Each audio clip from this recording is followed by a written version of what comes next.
Hello everyone, ఈరోజు మనం మగ్గ మసలను తయారు చేయాలగా చూద్దాం. అయితే ముందుగా దానికి కావాల్సింది కొంచెం కారం తీసుకోవాలి. ఇక్కడ కారంకి వచ్చేటప్పటికి నేను ఒక 5 స్పూన్ల వరకు కారం వేసుకున్నాను. చూడండి, మీరు ఆల్రెడీ చూస్తున్నారు కదా. వన్స్ కారం వేసుకున్న తర్వాత ఇప్పుడు కొంచెంగా ఉప్పు వేసుకోవాలి టేస్ట్కి తగ్గట్టు. అది వేసుకున్న తర్వాత అదే దాంట్లోనే కొంచెం ధనియాల పొడి యాడ్ చేయాలి. నేను ధనియాల పొడి ఇప్పుడు ఒక 1.5 స్పూన్ వరకు యాడ్ చేసుకున్నాను. మీరు తీసుకునే కోడ్ సైజుని బట్టి మీరు ధనియాలు యాడ్ చేసుకోవాలి. వన్స్ ధనియాలు యాడ్ చేసుకున్న తర్వాత దాంట్లోనే కొంచెం పెరుగు వేసుకోవాలి. ఈ పెరుగు అనేది మరీ ఎక్కువ వేసుకోకూడదు. వన్స్ అది వేసుకున్న తర్వాత నీట్గా మొత్తం అంతా మిక్స్ అయ్యేలాగా మసాలా మొత్తాన్ని నీట్గా కలుపుకోవాలి. ఇక్కడ మీరు చూస్తున్నారు కదా, అక్కడక్కడ చిన్న చిన్న ఉండలు వచ్చినాయి. అలా ఉండలు గట్ట రాకుండా నీట్గా కలుపుకోవాలన్నమాట. అది కలుపుకున్న తర్వాత అందులోనే కొంచెం అల్లం వెల్లుల్లి పేస్ట్ వేసుకోవాలి. వన్స్ ఆ పేస్ట్ కూడా వేసుకున్న తర్వాత నీట్గా కలుపుకోవాలి. చూడండి, ఇలా ఓపెన్ హ్యాండ్స్తోనే కలపాలి. మరి దగ్గరికనే చేస్తే ప్రాపర్గా మసాలా సెట్ అవ్వదు అనమాట. నేను వన్స్ ఇది వేసిన తర్వాత మాకు కారం సరిపోలేదండి. సో అందుకని మేము కొంచెం మసాలా టేస్ట్ చూసి కారం యాడ్ చేసుకున్నాం. ఆ కారం వేసుకున్న తర్వాత మళ్ళీ మేము కొంచెం గరం మసాలా యాడ్ చేసుకున్నాము.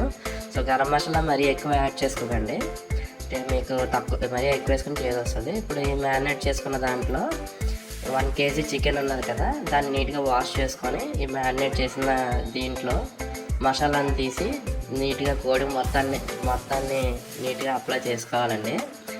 ఇప్పుడు చూస్తున్నారు కదా, ఆ మసాలా మొత్తాన్ని తీసుకొని ప్రతి కార్నర్లోని కట్ చేసుకున్నటువంటి ప్లేసెస్లో గట్రా వెళ్ళేలాగా నీట్గా మ్యారినేట్ చేసుకోవాలని. ఇలా మ్యారినేట్ చేసుకొని చూడండి, ఇలా కంప్లీట్గా మ్యారినేట్ చేసుకున్న తర్వాత ముందుగా ప్రిపేర్ చేసుకున్నటువంటి కీమాని దీని లోపల స్టఫింగ్ చేసుకోవాలండి. ఈ స్టఫింగ్ ఎలా అంటే ముందు ఒక లేయర్లో కీమా చేసుకుంటాం, నెక్స్ట్ లేయర్లో వచ్చేటప్పటికి ఒక ఎగ్ పెడతామండి. మీరు ఆల్రెడీ చూస్తున్నారు, ఇక్కడ కీమా స్టఫింగ్ అయ్యింది. సో వన్స్ కీమా అయిపోయిన తర్వాత దీనికి వెనకాతల మళ్ళీ ఒక ఎగ్ పెడుతున్నాను.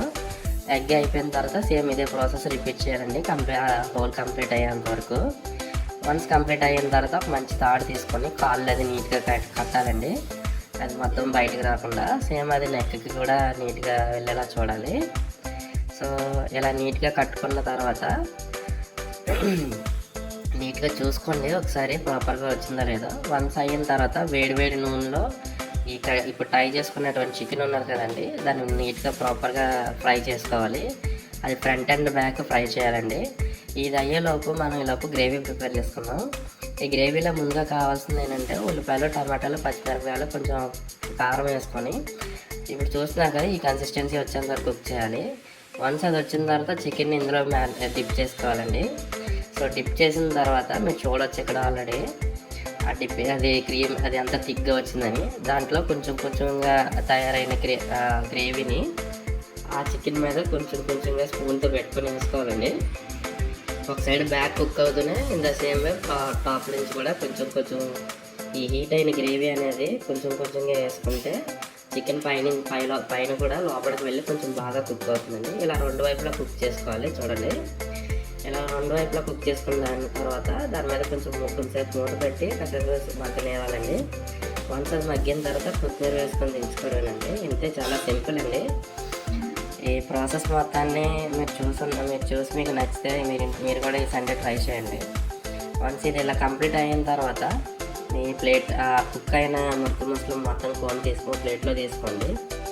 తీసుకున్న దాన్ని ఒక సీజర్ తీసుకొని ఇప్పుడు నేను చూపిస్తున్నట్టుగా ముందుగా మనం టై చేసాను కదా, ఆ టై చేసినటువంటి థ్రెడ్ని కట్ చేసుకొని మొత్తం అంతా థ్రెడ్ మొత్తాన్ని తీసుకోవాలండి. ఇలా మొత్తం తీసుకున్న దాన్ని సో ఇలా మొత్తం చూపించారు కదండి, మొత్తం ఇలా తీసుకోవాలి. తీసుకున్న దాని మీద లైట్గా గ్రేవీ వేసుకొని మనం ప్రిపేర్ చేసుకుని ఏదైతే బేస్ గ్రేవీ ఉందో గ్రేవీ వేసుకొని ఇప్పుడు మంచిగా చాప్ తీసుకొని మీరు కరెక్ట్గా చికెన్ని కానీ కట్ చేయండి. మీకు ప్రాపర్గా తెలుస్తుంది ఆ చికెన్ ఎంత బాగా కుక్ అయింది ఏంటి అని. సో ముందు నేను గ్రేవీ వేసుకొని మొత్తం అంతా ఫిల్ చేసుకుంటున్నాను. ఇప్పుడు చూడండి, కట్ చేసి చూపిస్తాను ఎంత బాగా కుక్ అయిందో. నేను కట్ చేస్తే చాలా స్మూత్గా దిగిందండి. అసలు ఎంత బాగా కుక్ అయింది అసలు ఆ చికెన్. మీరు చూడొచ్చు ఇక్కడ ఎగ్ కానీ లోపల ఉన్న కుక్ చేసిన కీమా కానీ ఆ పైన చికెన్ కానీ ఎంత బాగా కుక్ అయిందో మీరు కూడా చూడొచ్చు. చాలా బాగుందండి టేస్ట్. అసలు ఒకసారి మీరు కూడా ట్రై చేయండి. ఎలా ఉందో మా కామెంట్లో చెప్పండి.